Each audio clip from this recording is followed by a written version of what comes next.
E como ele, o apóstolo Paulo, sabia que era nada.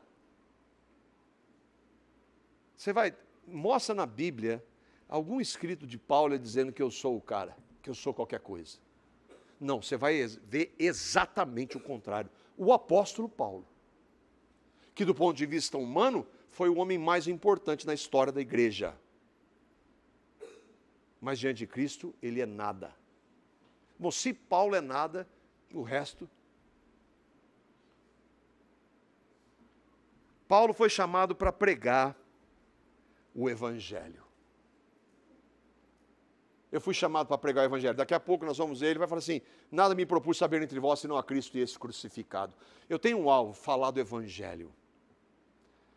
Porque é o Evangelho que deve ser o centro. E quanto mais centrado no Evangelho, menos essas bobagens entre vocês aconteceria. Não que vocês não tenham crido, mas vocês estão se afastando do Evangelho, da centralidade do Evangelho. O Evangelho é uma boa notícia, a palavra Evangelho é uma boa nova. E que está centrado no que Cristo fez. Porque eu e vocês somos pecadores. Eu, vocês, os irmãos lá de Corinto, todo ser humano que já pisou sobre a face da terra nasce em pecado, está separado de Deus. Não pode fazer nada para mudar esse estado. Mas a Bíblia diz que Deus amou pecadores. E amou de tal maneira que deu, por isso que é graça, só graça, deu o seu Filho. Para que todo aquele que nele crê, por isso que é só fé, mediante a fé, não pereça, mas tenha a vida eterna. Quem crê em Cristo, crê que Cristo lá há 2000 anos morreu naquela cruz, que no seu sangue derramado nos perdoou, que não somente isso, mas ele nos fez morrer, como Paulo diz que ele estava crucificado com Cristo, não era mais ele quem vivia, mas Cristo vivia nele.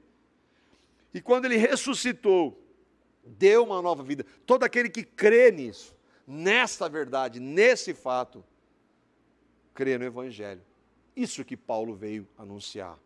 E esse centro, o Evangelho, deve reger as nossas vidas. E é por isso que, centrados no Evangelho, é um absurdo nós causarmos qualquer nível de divisão por causa de questões pessoais, gostos, e que é resquício, que nós vamos ver que Paulo diz, de carnalidade.